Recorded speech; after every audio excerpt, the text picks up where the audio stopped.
ॐ भद्रं कर्णेभिः शृणुयाम देवा भद्रं पश्येमक्षभिर्यजत्राः स्थिरैरङ्गैस्तुष्टुवंसः तनूभिर्व्यशेम देवहितं यदायुः ॐ शान्ति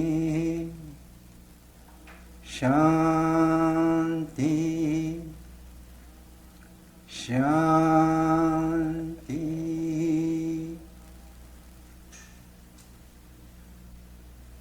Let us hear with our ears what is auspicious. Let us see with our eyes what is auspicious.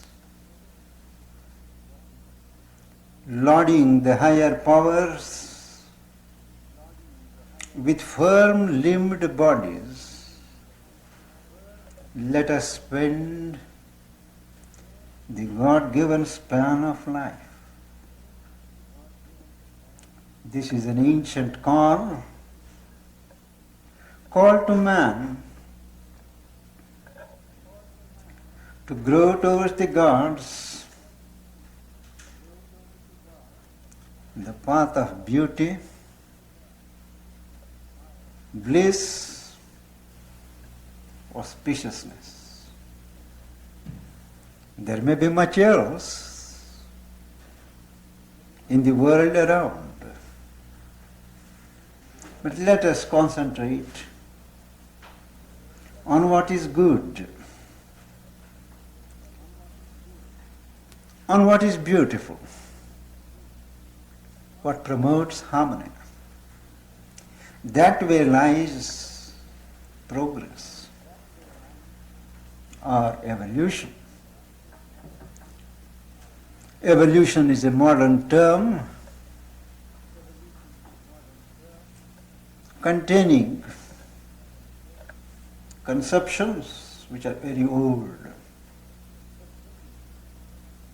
that the world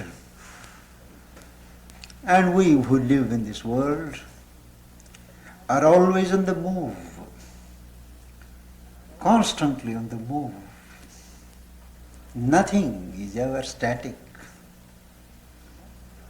Nothing in the world is ever static. One of the Upanishads describes moving world in a moving world. Man is described as a moving world, and he forms part of a larger moving world. Movement, but movement with a purpose. The world does not move in a circle as some would have us believe, that we are doing an unending round, life and death, birth and death. Ultimately we arrive, they say, at the same point. But the world movement is not like that. It is constantly moving, but in a spiral, not in a circle. It would appear as if you are coming back to the same point, but actually, each time we come back, you are 1 centimeter higher. It is this movement, constantly going up and up, changing states of consciousness, states of being, states of existence. One state coming out of another, not from a blank elsewhere, but in a logical manner. One state of existence slowly developing into another and a higher and a larger and a more complete state. This is called the movement of evolution. Evolution is a purposive growth of state after state, not breaking with the past, but containing all that has gone in the past, assimilating all that has gone, discarding perhaps the superficial elements, assimilating, projecting towards the future. The past, the present and the future are all contained in this moment of evolution. Evolution where? Evolution towards God. Those who fight shy of the word God, understandably, because man in his anthropomorphic imagination has erected a figure of God who is a stern justicer, who doles out punishments and rewards, who is unconcerned with the pain and suffering through which his creatures pass through. It's a highly immature picture of a being, a supreme being who is the fount of love, source of grace, compassion.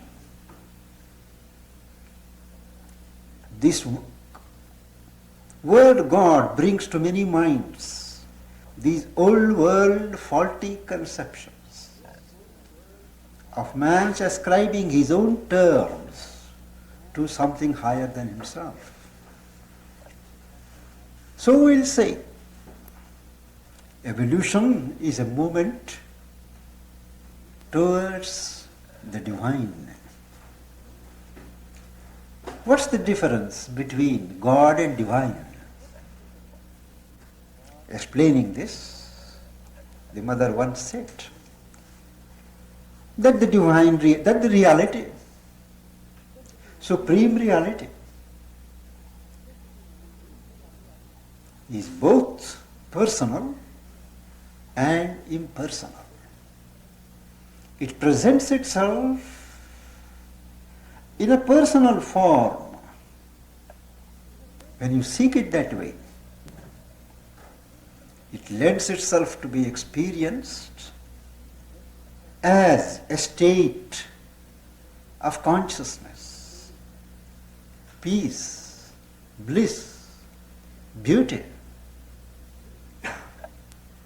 To make room for this comprehensive truth, to provide for this simultaneous manifestation, self-revelation of the reality in both the personal and the impersonal form, we say it is divine. Divine indicates a certain state of perfection, a perfect being, a perfect consciousness, an absolute of all that we are and all that we want to be. Because it is there, we get the impulsion here to move towards that fulfillment, towards that plenary form of perfection. So it is a perfect consciousness, we may say. Speaking of perfect consciousness, I am tempted to recall here a small incident that took place in India when Auroville, the new planetary city that has been presently projected, was being inaugurated. We had invited the large community of nations to send some soil, earth soil, from their countries. And the ceremony consisted of depositing of this earth from the different countries, brought by their representatives in an urn. So naturally, the diplomatic and the consular representatives of the country who were near Pondicherry in Madras, they had been invited. And among them, about 150 countries responded. Among them was the Consul General of Russia, Soviet Union. So when he came and he saw the charter of 4 simple points drawn by the mother that would form the basis of the city of Uruvir, and according to her idea, those 4 points were all the rules and regulations of the city, nothing else. Things had to evolve on that basis. So she said, we have had enough of rules and regulations and laws. Let us have a place on earth where we don't have man-made rules. Let the divine will, the divine truth unroll itself. And let us see what happens. Now in that charter, 4-point charter was that this place is meant for the evolution of a divine consciousness. Now this consular representative from Russia, he said, it won't do. If you insist on having divine consciousness, you know very well it is against our official policy to recognize God or divine, and I will not be able to participate in the function. It was the last moment. And luckily, someone had a brainwave. So he changed the divine consciousness into perfect consciousness. And then he said, yes. And everything went off well. So, evolution is intended, is a movement from the fragmentary consciousness with which we start on earth towards the full, plenary, perfect consciousness. Consciousness is involved in matter, in earth. And it is from this state of involution that slowly things are evolving. Naturally, what evolves, it doesn't drop in somewhere from heaven. It is there already, embedded in matter. There is a divine spark, a divine consciousness that is involved in principle, in matter. It is slowly evolving. And evolving, as it evolves, the various powers of consciousness, verities of consciousness, like knowledge, joy, power, strength, these articulate themselves little by little and form. First comes ignorance. Ignorance is partial knowledge. We are all living in a certain belt of cosmic ignorance. But ignorance, which makes our knowledge partial, which makes our experience limited, which makes our vision half, is not the real character of this universe as some philosophies would have us believe. Ignorance is a transitional stage when what is unconscious, inconscious, nations develops towards consciousness. There is a mid stage when it is half aware, partially aware, and that is ignorance. Ignorance is a half stage, mid stage in the course of a self-evolution and revelation of knowledge. In the very nature of things, ignorance lessens as knowledge grows. On every level, there is a diminution of ignorance with the growth of knowledge. And ignorance, as I said, is arrested knowledge or limited knowledge. Now this ignorance is to be distinguished from falsehood. Falsehood is an extreme result, consequence of ignorance. Ignorance is partial awareness.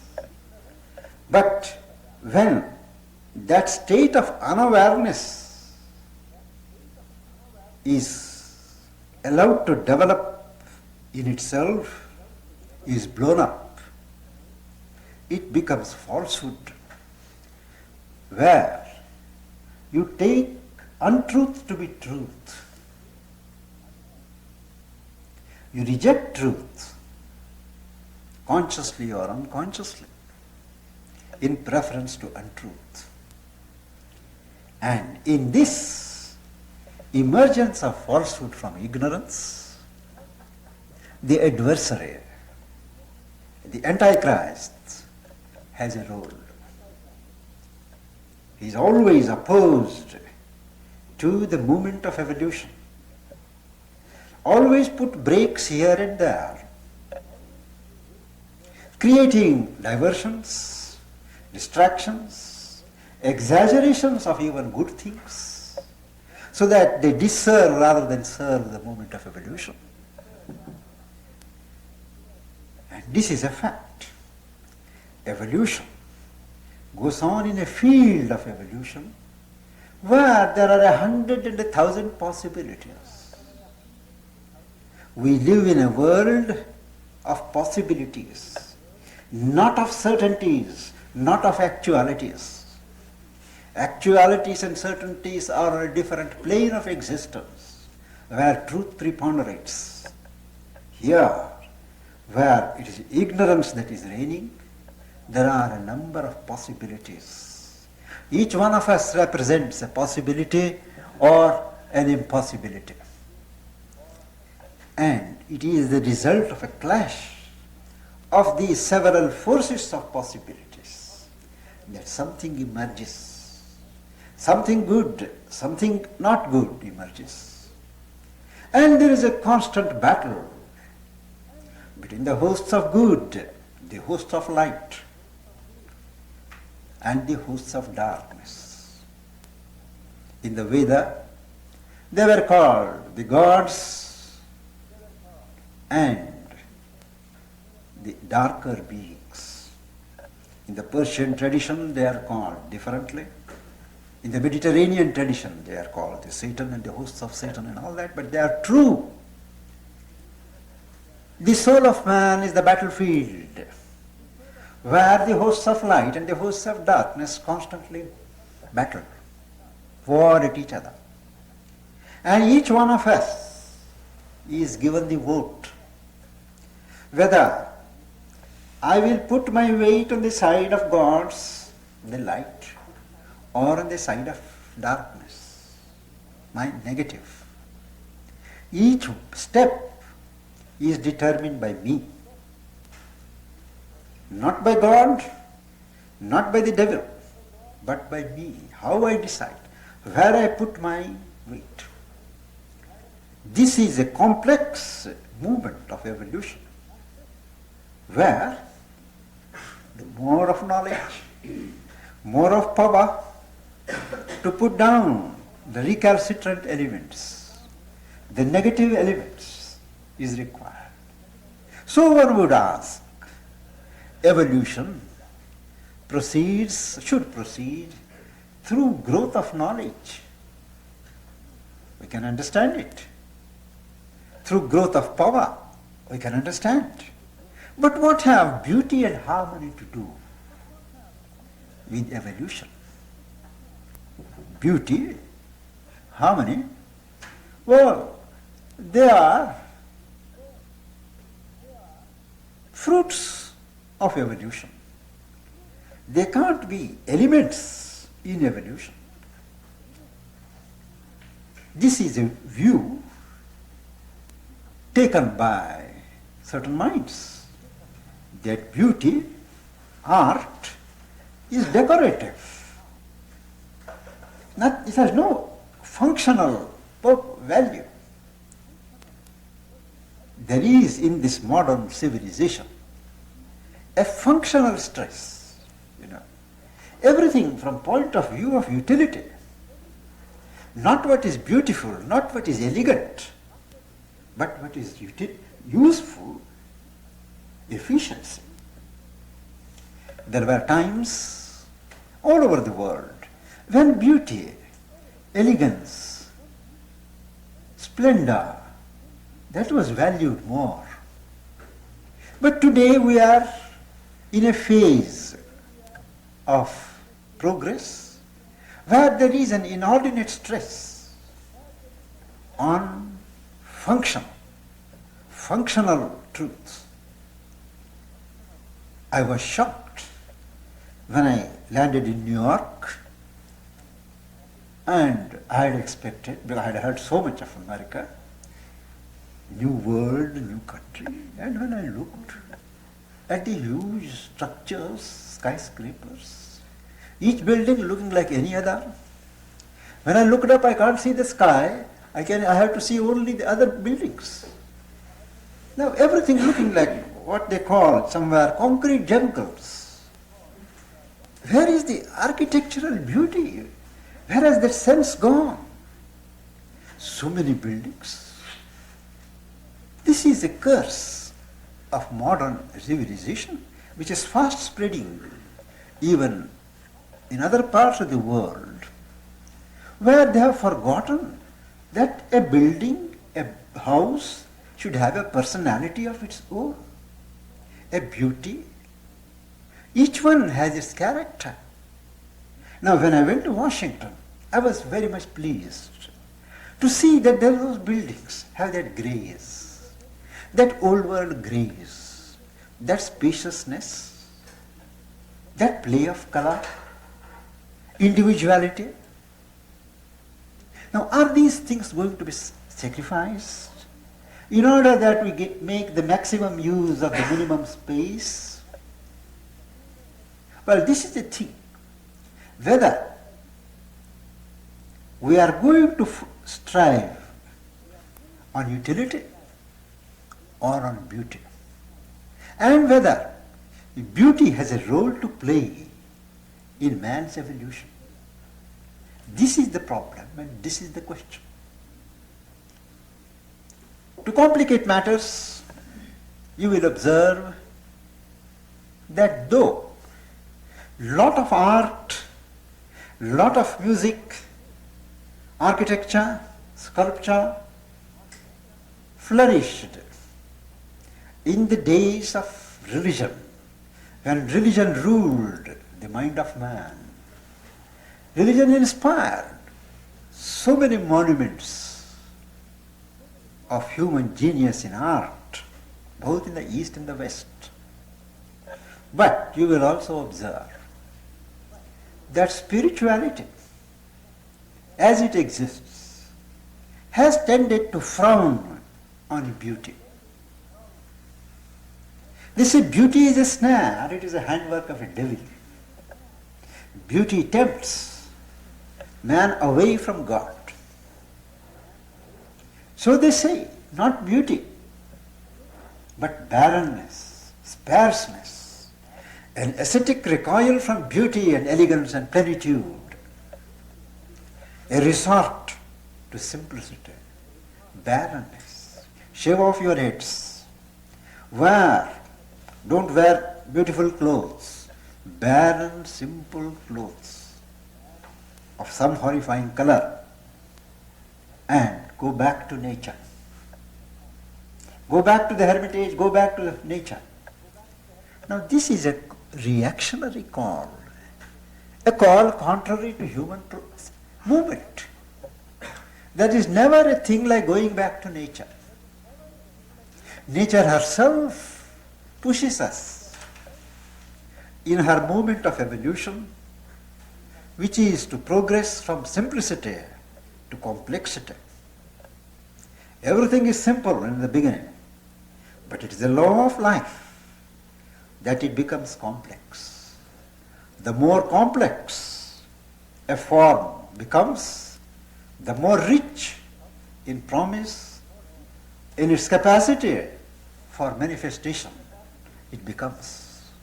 So the movement of evolution is towards complexity, towards plenitude, towards rich feeling of everything, and not bare simplicity. Of course, simplicity has a beauty of its own, in its own place. Small is beautiful, true, but in its place. There are areas where we have to have large perspectives, huge perspectives. They alone will promote human progress. Small, yes, in certain things, small has a place. But to make a fad of small is beautiful is unproductive. It holds back. There are certain spheres of life, particularly individual, where the small may be beautiful.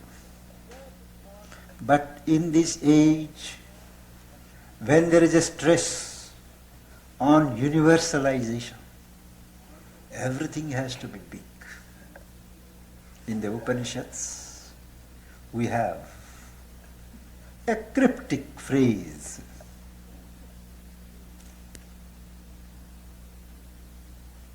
The small is unhappy. The large is bliss. The universal being, which is in manifestation on earth, is today pressing upon us to extend ourselves, expand ourselves, break our bonds, our ego bonds, our mental bonds, our psychological barriers, and whether we will it or no, the individual man is being hammered into expanding into a universal man. The age of the individual man is over. The age of the universal man has started on every level. And in this, we cannot afford to have the fads of smallness, simplicity, going back to nature. They are not. Nature is self-multiplying. Nature, as it evolves, as it develops, builds complex webs. And the brain of man, the human system, is a monument to the dexterity with which nature is working towards a complex symmetry of artistry. Today, we have to take a second look that humanity has been impoverished terribly by the spiritual emphasis on asceticism, barrenness, rejection of what is beautiful, rejection of what is blissful, happiness. Happiness, what is happy, what is beautiful, can inspire us towards God. It need not pull us downwards. In his epic Savitri, Sri Aurobindo describes how beauty is the footprint showing where he has passed. Where God has passed, he leaves a footprint, and that is what we see as beauty. And happiness is the smile on his adorable face. So wherever there is happiness, wherever there is cheerfulness, there is God. Where there is beauty, it is a window of the soul, asking you to recognize his presence there. The beauty of a flower, the beauty of a tree, the beauty of a brook, the beauty in the face of a woman. It should inspire towards God's artistry. Why should the face of a woman be looked upon as a trap, as a snare? Why as a gate to hell? In Eastern traditions, in Judaic traditions, a woman is looked upon as a door to hell. Objecting to this, Sri Aurobindo said, it is because in those who say the door is in themselves wide open to hell. That is the truth. Beauty is a gateway towards the divine. It refines our sensibilities. Not everyone can appreciate beauty. Not everyone can appreciate elegance. Man has to do grades and grades. The primitive man in his primitive state, he was concerned mostly with his physical needs, earning his bread, clothing himself. He never bothered about beauty or harmony. He, concerned with his vital wants, and when his creature wants, like through hunting, a bit of agriculture, these things were met, then he thought of extending his enjoyments. He looked for more food, for women, for more areas where he could aggrandize himself, assert himself, private property. All these things slowly grew. And there are always people who could be utilized as slaves. Only the rich, the powerful people ruled. But all concerned with the fulfillment of vital wants. Gradually, with the assurance of these needs, the demand to intensify these pleasures of life, that came in. The instincts were invested with intensive power. They invented more ways of enjoying themselves. And the mind stuff was suffused. And a certain decorative use of beautiful things, of things which are not strictly necessary for living, that came to be. But in the Middle Ages, the slave system started petering out, and the slaves were converted into free labor, paid labor. You started paying them, but still ruling. Time came when the labor also rose and wanted to share in these enjoyments of life, in these decorations of life, and life multiplied its wants. And today, the whole of humanity insists and asks for satisfaction on the level of matter, on the level of life force, on the level of mind. And in this, man has the beauty as the mind developed, As the spiritual sensibility is developed, a recognition also developed of the need and the utility of beauty, of harmony.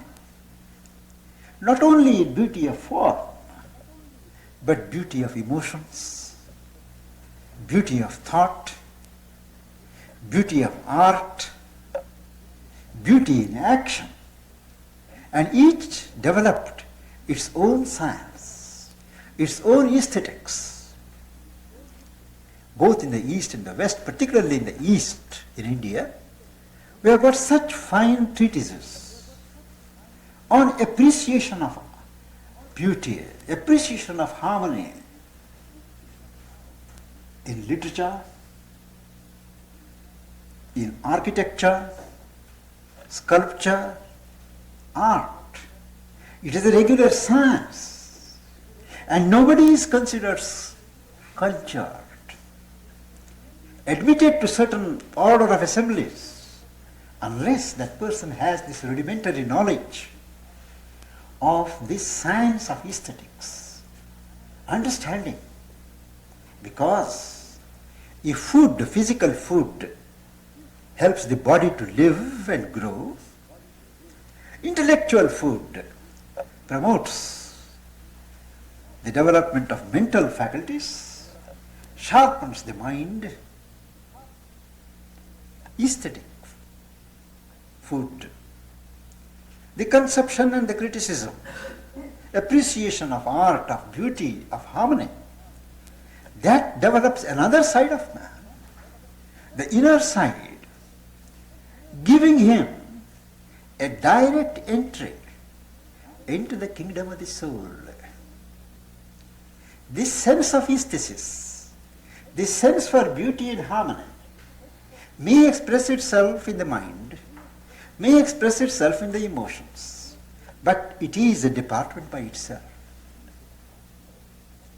And wherever there has been human culture, human civilization, there has been a considered and deliberate attempt to foster this knowledge, this science of aesthetics, because it has accepted that human progress will be incomplete, will be dry, sapless, without this feeling for beautiful, for the beautiful. And what is beauty? Beauty is a form of delight. In the Indian conception, God is called Shama Sundara, the blue one, beautiful, the blue and the beautiful. Blue signifies infinite expanse, consciousness, and beautiful. He is beautiful because he is made of bliss. Bliss, delight, beatitude takes the form of beauty.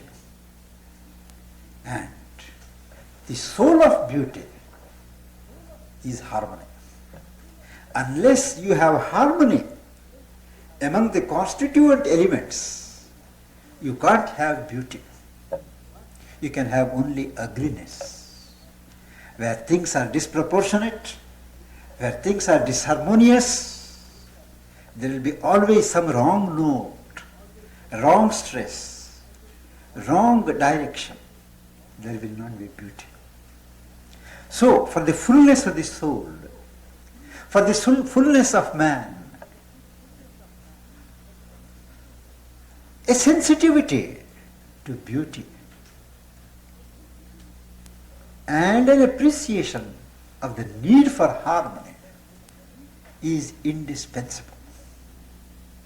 Harmony, not just in an external arrangement of things, but in oneself. Man consists of so many disparate elements. They are all to be harmonized. It is only when the whole system has been harmonized, put into a certain harmony, that it comes into its optimum use. Harmony of mind, harmony of heart, harmony of life impulsions, harmony of the body.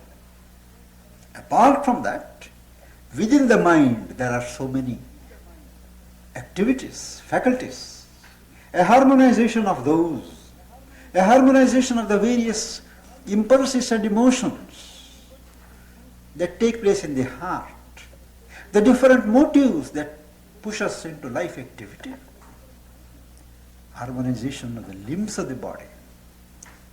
This is a whole science, and the highest pursuit of harmony and the consequent beauty lies in the pursuit of spiritual life. Everything else is a step towards it, a preparation towards it. I think we could break. It's 11 minutes, 10 minutes to 11, and meet afterwards.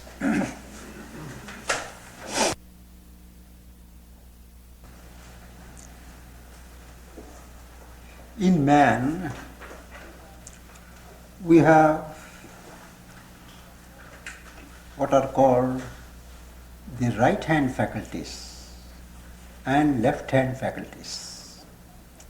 The right hand faculties signify the capacity of contemplation, imagination, creation, creating things, seeing the truth, building things.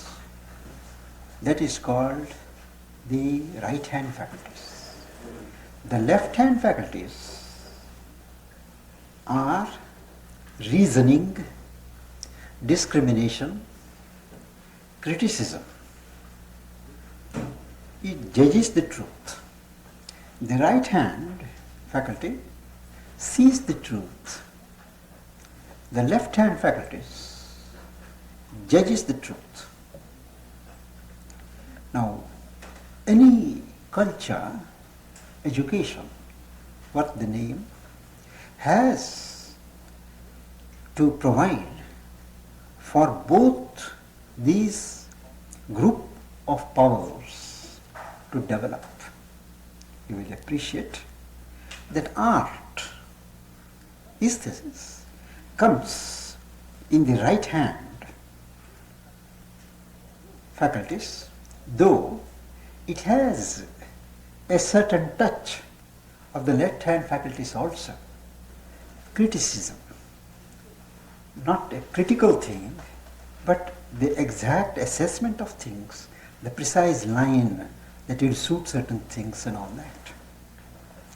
And education has to provide for this disciplining, awakening, and promoting of this faculty of man, which looks to the side of beauty, looks to the side of harmony of things, rather than of splitting up, analysis, and judging things.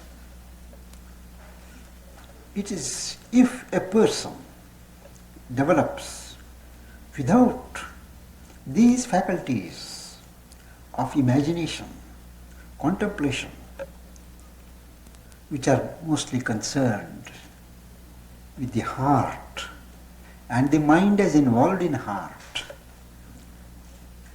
he becomes, when he develops, a dry man or something like a titan, wielding power, wielding knowledge without feeling, without love.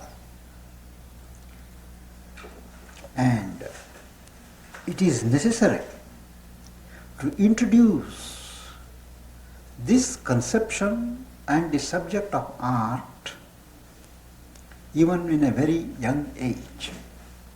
When we look back on history, we find that the first and the lowest use of art was purely aesthetic.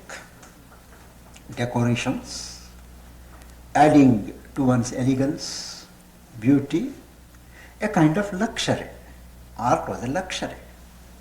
Adding things, the decor, arrangement of things.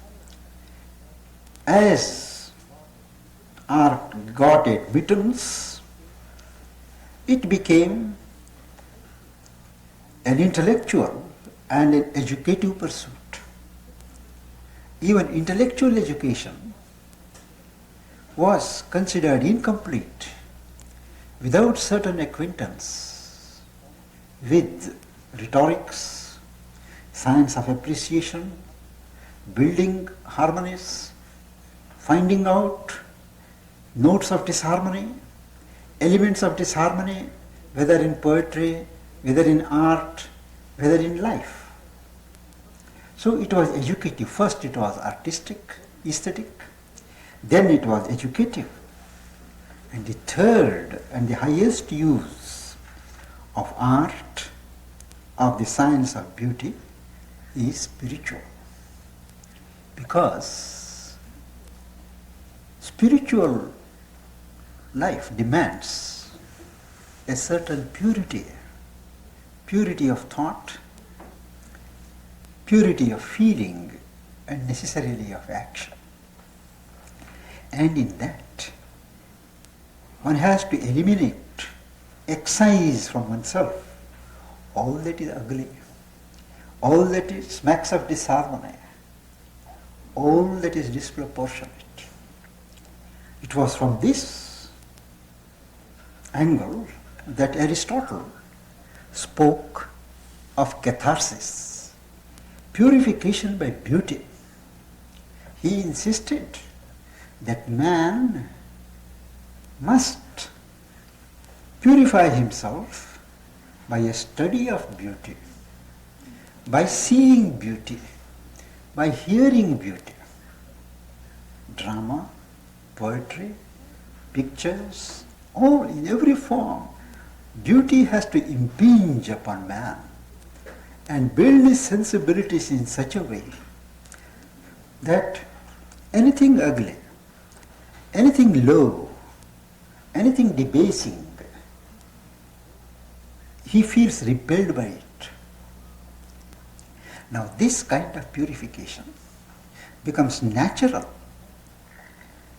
when it is pursued as appreciation of art and elimination of things which offend the artistic sense, rather than have textbooks and moral maxims saying that don't do this, don't do that, this is sinful, that is good, and this you will be given punished and all that.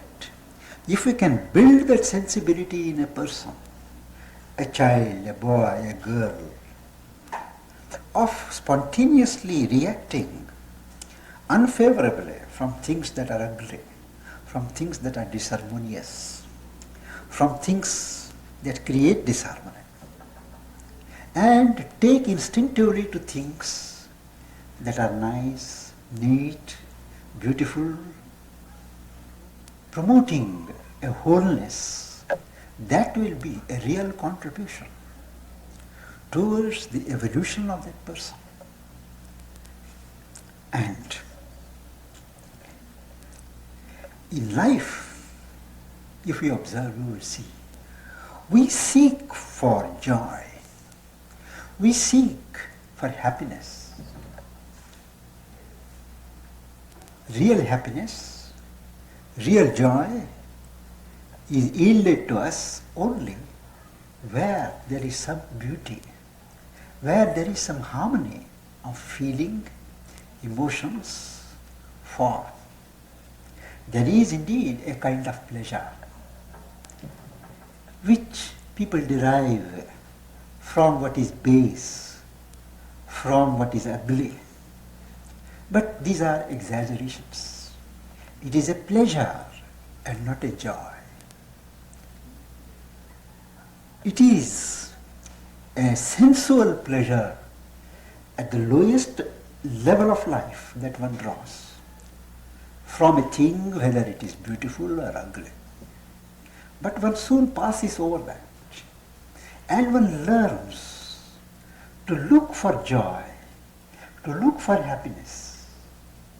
One misses it, one gets it a little here and there, but life is a pursuit for joy, love, and beauty. Left to oneself, if one keeps out considerations of money, utility, one always naturally and spontaneously goes for things that are beautiful, for things that have harmony in them. And one pursues this progressive beauty till there is an eternal delight. There is an ever-flowing delight in this creation. Till one finds it, the quest will go on. We may put any interpretation, but the quest for happiness is natural, legitimate, and right, because this whole creation has come to be as an ebullition, as an outflow from the bliss of God. God is there, supremely self-existent, supremely conscious, and the nature of that consciousness is bliss, what is called Ananda. This bliss of existence is at the root of things. Creation is really intended to manifest this delight, this bliss in every nook and corner of life. We miss that joy, we miss that bliss because we have not known the real art of life. We are playing on the surface, on the fragment of life. When we learn to become more and more aware, develop our consciousness, evolve deeper and higher levels of consciousness in ourselves, we will see that we hold within ourselves a stream of delight which is uncaused. Human pleasure is always caused by certain things. Two things come together and there is a consequence. But this natural divine bliss in creation is not caused. It flows at the root of things, like an ocean. In fact, it is because there is this bliss, there is this delight of life, that man insists on living. Whatever the trouble, whatever the privations, whatever the sufferings, he wants to live. In his Life Divine, Sri Aurobindo discusses this question and says, if we total the sum of happiness and the sum of suffering in this world, we find the sum of happiness is more. That is why there is this will to live. Nobody wants to die.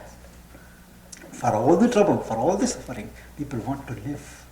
It is this basic existence of bliss at the root of life, in oneself and around, that is responsible for keeping this creation going. In the Upanishad there is a passage that from delight all things are born. By delight they are sustained, and into delight they part in their passing. This delight is spread like an ether, and who could live and breathe for a moment if there were not this ether of bliss around? And the way to reach to this pre-existent bliss, to this bliss that is coursing and streaming behind all the surfaces and forms and movements, is through pursuit of beauty, pursuit of harmony.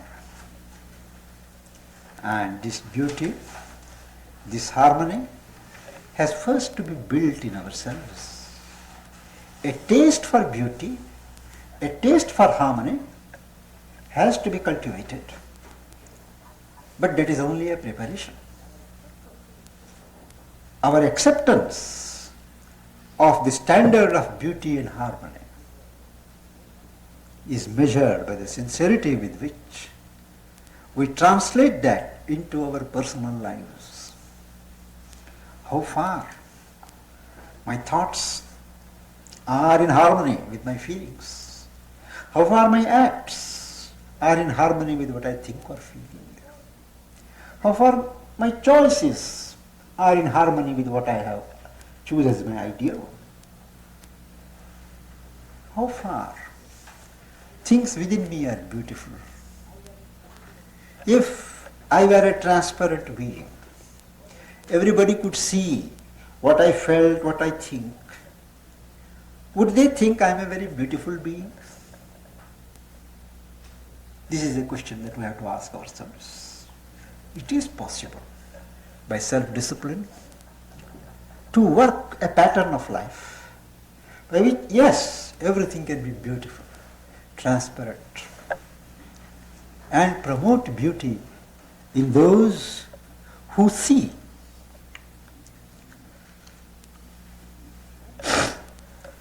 This value of the aesthetic sense in disciplining the savage animal instincts is a thing to be noted. Man has been civilized, the savage animal instincts have been controlled by promotion of this sense, sensitivity to what is beautiful, to what is harmonious.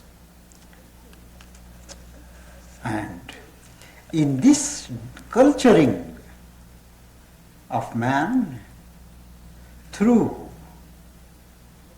beauty, sensitivity to beauty, first stage is the artistic sense.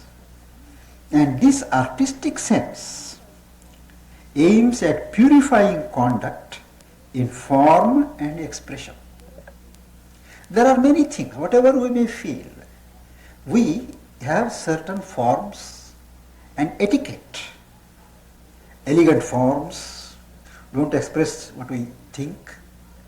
So in every civilization there are certain outer forms which are accepted norms, and they are based upon this sense for beauty, aesthetic sense. Whatever man may feel from inside, first conduct is imposed in the way he expresses himself. He shakes hands, he bows, he moves in certain different forms. They are all governed but an outward expression. The first step is to govern and guide an outer expression in gestures, rituals, forms of movement, which give a satisfactory, an elegant, and orderly appearance. The second is formation of morality. Man is born savage. Left to himself, if there were not this law and things, he would always plunder his neighbor's house, help himself to things. But this introduction of the standards of morality, that is also a contribution of aesthesis. In the Greek culture, for instance, virtue is a sense of the beautiful in conduct. Virtue was taught, virtue was promoted, not in order to get a reward in heaven later, not to get some kudos, but because it is beautiful. It is noble, heroic to be courageous, to speak the truth, to help others. So what is beautiful in conduct was lauded as virtue. And what was sin? All that is ugly, all that is depraving, that was ugly, that was sin. Sin was not in the Greek conception a failure of the flesh. But what was truly ugly, what was truly depraved, that was considered to be sin.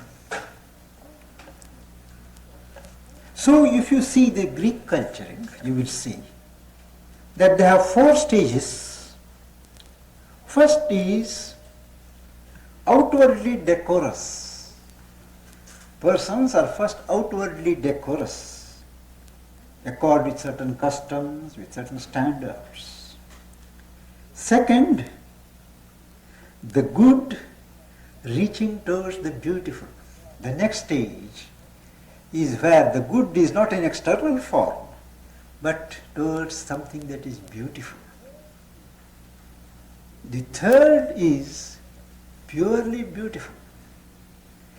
Beauty for itself. And fourth, beauty was raised into a supreme standard. Beauty was taken to be divine. That nothing could be beautiful unless it was divine. This is the gradation of the Greeks.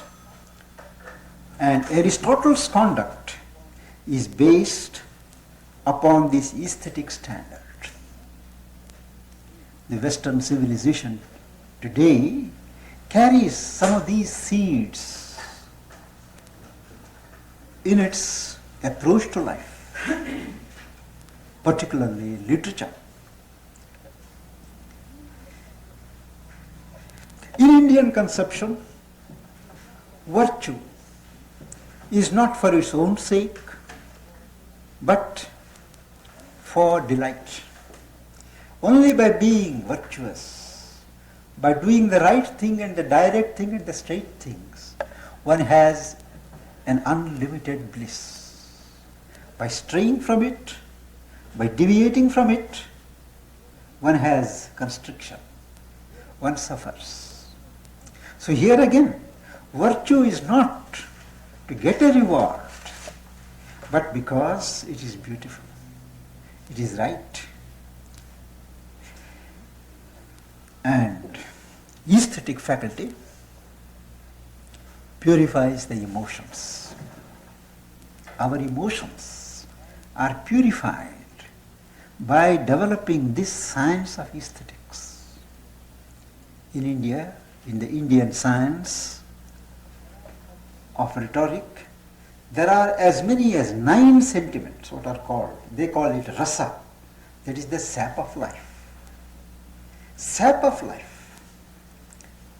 There is the sentiment of anger, sentiment of compassion, sentiment of heroism, sentiment of love, sentiment of kindness, sentiment of peace, sentiment of detachment, and sentiment of dispassion. There are 8 or 9 sentiments.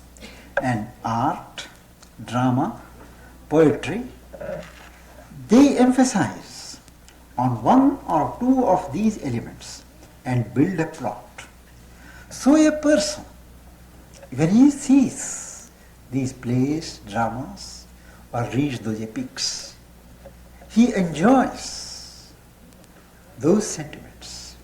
Even tragedy, sentiment of tragedy, he enjoys.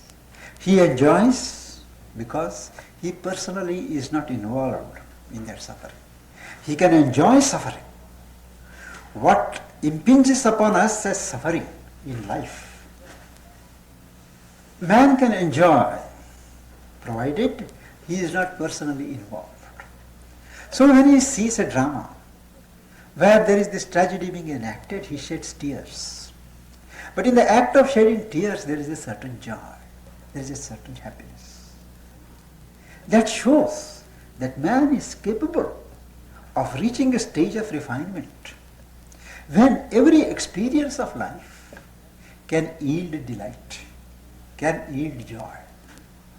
And this science of aesthetics teaches man to separate these various sentiments, how they are involved with each other, and draw the characteristic joy from every experience of life. There is nothing in life from which you can fail to draw some lesson for life. Even ugliness is a lesson in that is not to be done. That shouldn't have a place in our scheme of life. Why a particular thing is ugly? They discuss in these discussions on aesthetics why a particular thing fails to appeal. A particular sentiment is mixed with some wrong sentiment. It never happens in life. These are unnatural things. Or hardness of sound. These, the finer side of life. It subtilizes the senses, cultures the mind in the capacity in seeing things behind the surface. We are not lost on the gross surfaces, but there is much behind. We are awakened. This eye for beauty, this sense for beauty, and for constituting harmony, it elevates our consciousness, subtilizes it, and puts us in tune with the reality in the form of beauty in nature. Nature, they said, is red in tooth and claw. Nature is awful, but still a refined man, a man of culture, spiritual culture, can identify himself with nature in a wrathful mood and derive joy in it. It is possible to see, here in the say somewhere, that God is not only there in the smile but also in the whirlwind. It requires a stature, a strength and a width of consciousness to embrace God in the whirlwind. A child can adore God as a smile, but even in the more terrible aspects of life, that there is God, that there is life, one can appreciate when one learns to dissociate oneself from one's ego. The ego is always concerned with one's survival, one's personal safety. Once you eliminate that ego, you become one with the cosmic being, and you can share in the cosmic moments. And in being able to do this, a study of beauty, sense for beauty, the science of beauty in things, in literature, in music, in things around, all those play an important part in refining us, in spiritualizing us. And we should remember also that apart from the value of artistic culture in refining our sensibilities, we should remember that the mind is always influenced by what it sees. It looks for beauty, harmony, the just arrangement of line and color. It is offended by irregular lines, by things thrown, heaped pell-mell. It is an offense to the artistic taste of a cultivated mind.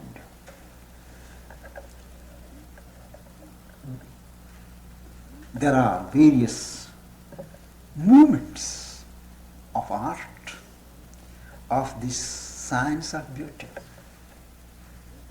In poetry, it raises the emotions.